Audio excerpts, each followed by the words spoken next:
বরবাদ সিনেমায় বিশাল বড় লস, পাইরেসির কবলে পড়েছে সুপারস্টার শাকিব খান অভিনীত মেহেদী হাসানের হৃদয় পরিচালিত বরবাদ মুভিটি।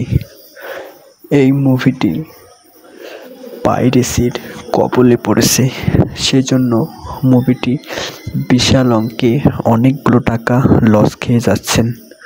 আজ সেই সম্পর্কেই আমরা বিস্তারিত জানব। তার আগে চ্যানেল যদি নতুন দর্শক হয়ে থাকেন তাহলে অবশ্যই চ্যানেলটি লাইক, কমেন্ট, সাবস্ক্রাইব করে আপনার মূল্যবান মতামত কমেন্ট বক্সে কমেন্ট করে জানিয়ে দেবেন। লেটস গো ওয়েল, আমরা ভিডিও শুরু করি। বরবাদে বিশাল লস। কেন এই লস কী কারণে হলো সে সম্পর্কে আজকেই আমরা জানব। আপনারা জানেন, পবিত্র ঈদুল ফিতরে ঈদের দিন থেকে প্রেক্ষাগৃহে প্রায় 117টি হলে মুক্তি দেওয়া হয়েছিল সুপারস্টার শাকিব খান অভিনীত এই বরবাদ মুভিটি। এই মুভিটি পরিচালনা করেছিলেন মেহেদী হাসান হৃদয় এবং সুপারস্টার শাকিব খানের সঙ্গে এই মুভিটিতে অভিনয় করেছিলেন ওপার বাংলার জনপ্রিয় অভিনেত্রী, ছোট পর্দার একজন অভিনেত্রী ইথিকা পাল। এই ইথিকা পাল শাকিব খানের সঙ্গে এর আগেও একটি মুভি করেছিলেন, যে মুভিটির নাম ছিল প্রিয়তমা, যে মুভিটি পরিচালনা করেছিলেন হিমেল আশরাফ এবং আরশাদ আদনান। যাই হোক, বেশি আজে বাজে কথা বলবো না, আমরা সরাসরি মেইন কথাগুলো বলবো। তো এই ইথিকা পাল সুপারস্টার শাকিব খানের সঙ্গে এই মুভিতেও নায়িকার চরিত্রে অভিনয় করেছেন এবং ভিলেন চরিত্রে অভিনয় করেছেন যিশু সেনগুপ্ত। তিনি ওপার বাংলায় ভারতীয় একজন অভিনেতা। তাকে মেহেদী হাসানের হৃদয় ভিলেনের পার্ট দিয়েছিলেন এবং যিশুকে ভিলেনের পার্টে খুব ভালো লেগেছিল। আপনারা হয়তো অনেকেই জানেন যে জিল্লু নামে এই সিনেমাটিতে একজন কাজ করেছিলেন। তিনি ওপার বাংলাদেশ ছোট পর্দার একজন অভিনেত্রী। তিনি কিন্তু বেশ ভাইরাল। তাকে সুপারস্টার শাকিব খান বলেছিল এই জিল্লু। আর এই কথাটি যেন সিনেমাটিকে আরও অনেক দূর এগিয়ে নিয়ে গেছে এবং সিনেমাটি অনেক দূর ভালো পারফরমেন্স করেছে। কিন্তু কেন এই বেহাল দশা হলো এই সিনেমাটির? কেন সিনেমাটি 100 কোটি টাকা আয় করতে পারলো না? কেন সিনেমাটি থেমে গেল? আজ সেগুলো নিয়েই আলোচনা করা যাক। আপনারা জানেন, সুপারস্টার শাকিব খানের সিনেমা মানেই সুপার ডুপার হিট, এক কথায় অসাধারণ। সুপারস্টার শাকিব খানের সিনেমা মানেই হিট, সুপারস্টার শাকিব খানের সিনেমা মানেই অসাধারণ। তবে সুপারস্টার শাকিব খান কিন্তু একের পর এক যতগুলো মুভি করেছেন তার মধ্যে উল্লেখযোগ্য এবং বহুল প্রতীক্ষিত এবং বহুল আলোচিত একটি মুভি ছিল বরবাদ।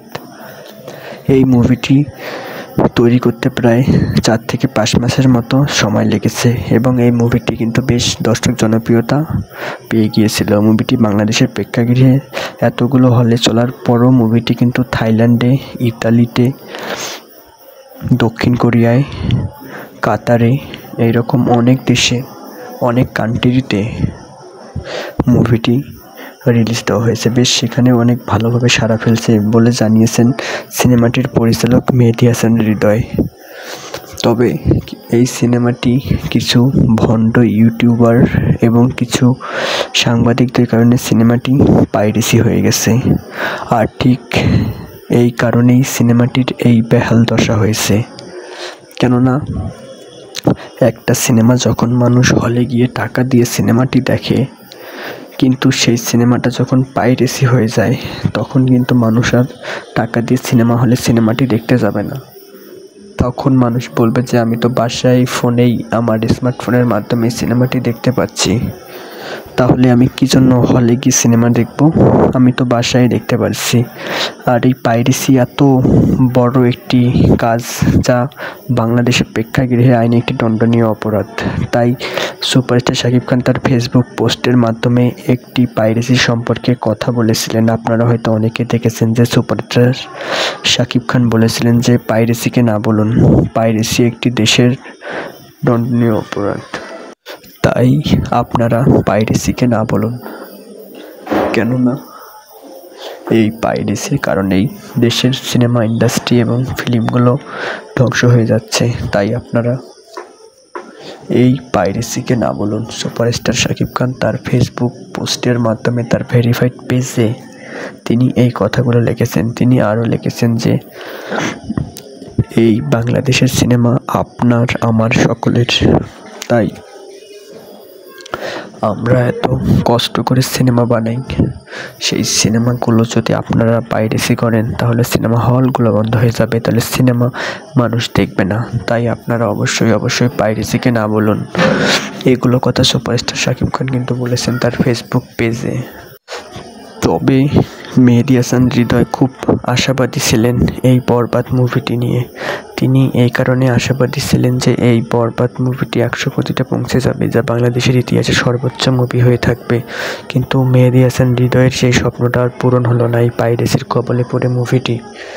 তাই মুভিটি এই 34 দিনে সর্বোচ্চ 69 কোটি টাকার উপরে কালেকশন করেছে এবং বক্স অফিসে 69 কোটি টাকার উপরে কালেকশন হয়েছে। তবে আমার জানা মতে হয়তো বা 100 কোটিতে যাবে না, কারণ ওই যে বললাম যে মুভিটি পাইরেসির কবলে পড়েছে, আর এই কারণে এই মুভিটি 100 কোটিতে পৌঁছতে পারবে না। কেননা পাইরেসি খুব একটি মারাত্মক জিনিস, যা একবার পাইরেসি হয়ে গেলে, সেটা নাটক হোক কিংবা সিনেমা হোক, যে কোনো ক্ষেত্রেই একবার পাইরেসি হয়ে গেলে মানুষ সেই জিনিসটার হলে গিয়ে কিংবা কোথাও গিয়ে দেখতে চায় না।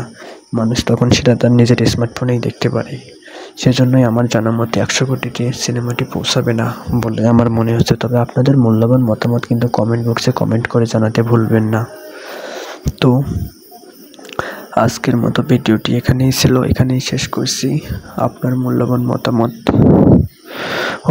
অবশ্যই কমেন্ট করে কমেন্ট বক্সে জানিয়ে দেবেন যে বরবাদ সিনেমা 100 কোটিতে পৌঁছাতে পারবে কিনা। ভিডিওটি এখানেই শেষ করছি। আমি বরাবরের মতো একটা কথা সবসময় বলি, আপনারা ভালো থাকবেন।